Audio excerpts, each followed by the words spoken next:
بسم الله الرحمن الرحيم.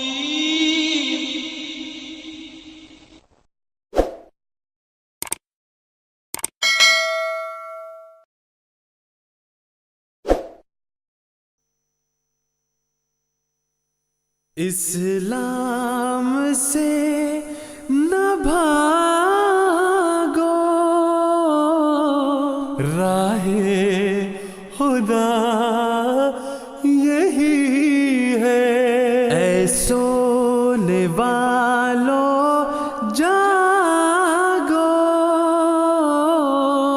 شمس الضحیٰ یہی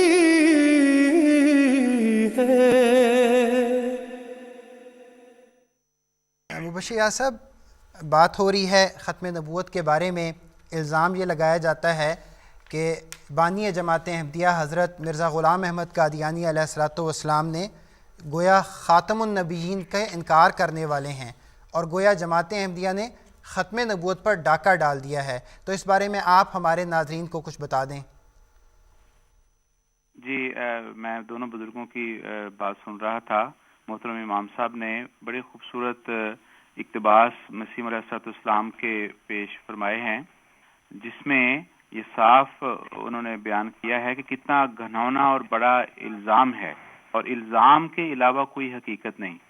میں صرف اس میں ایک چھوٹی سی بات پیش کروں گا کہ محترم امام صاحب نے جو اقتباسات پیش کیے وہ چند ایک اقتباس تھے حضور علیہ السلام کی سینکڑوں صفحات پر پھیلی ہوئی تحریرات میں سے. اور ان اقتباسات کا حسن انتخاب یہ تھا کہ مسیح موعود علیہ السلام کی ابتدائی تحریرات سے لے کر آخری تحریرات تک کے اقتباس شامل تھے. کیونکہ بعض اوقات لوگ یہ کہتے ہیں کہ دیکھیے جی مرزا صاحب نے بعد میں یہ اپنا تبدیل کر لیا تھا عقیدہ. تو جتنے اقتباس ہیں کہ حضور صلی اللہ علیہ وسلم کو آپ خاتم النبیین سمجھتے تھے، حلفاً آپ اعلان کرتے رہے، اور جس طرح کا خاتم النبیین آپ نے حضور صلی اللہ علیہ وسلم کو سمجھا اس میں کبھی بھی آپ نے کوئی تحریف یا تبدیلی نہیں فرمائی. تو یہ ایک خوبصورت انتخاب تھا جو تھوڑا سا پیش ہوا.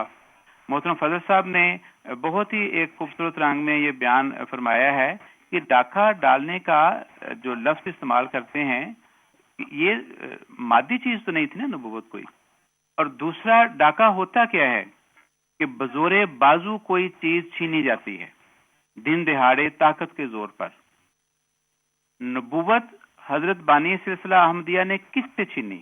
نبوت تو خدا تعالیٰ عطا کرتا ہے، تو خدا سے زبردستی مرزا صاحب نے نعوذ باللہ چھین لی.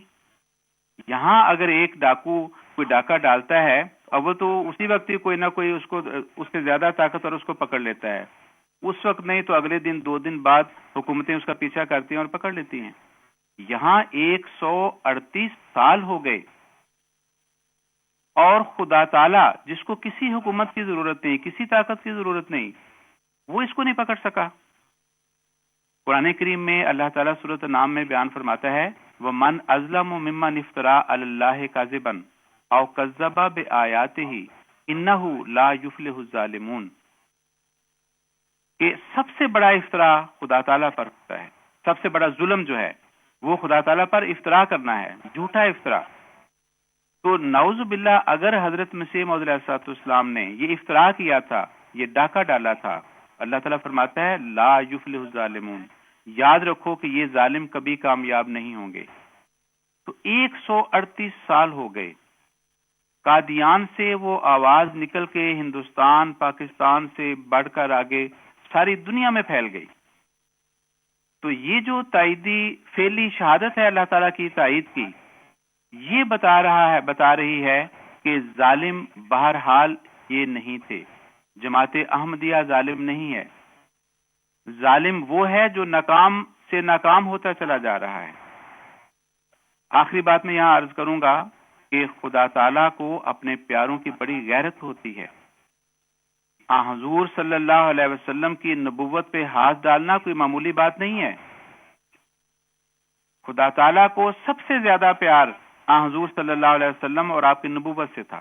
اس لیے سب سے بڑا مقام آپ اللہ تعالیٰ نے حضور صلی اللہ علیہ وسلم کو دیا. تو یہ کیسے ممکن ہے کہ اس نبوت پر ڈاکہ ڈالنے والے نہ کامیاب ہو جاتے؟ یہ لوگ خود کہتے ہیں، اگر فرض کریں مان بھی لیا کہ جس شخص نے جھوٹے نبی ہونے کا دعویٰ کیا تھا، مسلمہ نے کیا، اسود انسی نے کیا، درجنوں لوگوں نے کیا، یہ لوگ مخالفین کہتے ہیں کہ ان کے اس نبوت کے دعوے کی وجہ سے ان کو قتل کر دیا گیا، ان کا نام و نشان مٹا دیا گیا. تو یہ کیسا نبی تھا نعوذ باللہ، جھوٹا نبی، جس کو ساری طاقتوں نے مل کر ختم کرنا چاہا لیکن ختم نہیں کر سکے؟ کون سی کسر رہ گئی تھی جو تم لوگوں نے نہیں آزمائی؟ کون سی طاقت رہ گئی تھی جو تم نے نہیں آزمائی؟ کون سا حربہ تھا جو نہیں آزمایا؟ تم تو کامیاب نہیں ہو سکے، نہ نعوذ باللہ خدا تعالیٰ تمہارے بقول کامیاب ہو سکا. تو یہ فعل، یہ عمل، یہ ترقی جماعت کی بتاتی ہے کہ یہ ڈاکہ نہیں تھا. خدا تعالیٰ کی تائید سے یہ شخص کھڑا ہوا اور ختم نبوت کی وہ تعریف اور وہ تشریح لے کر جو کھڑا ہوا، خدا تعالیٰ نے اس کی تائید کی.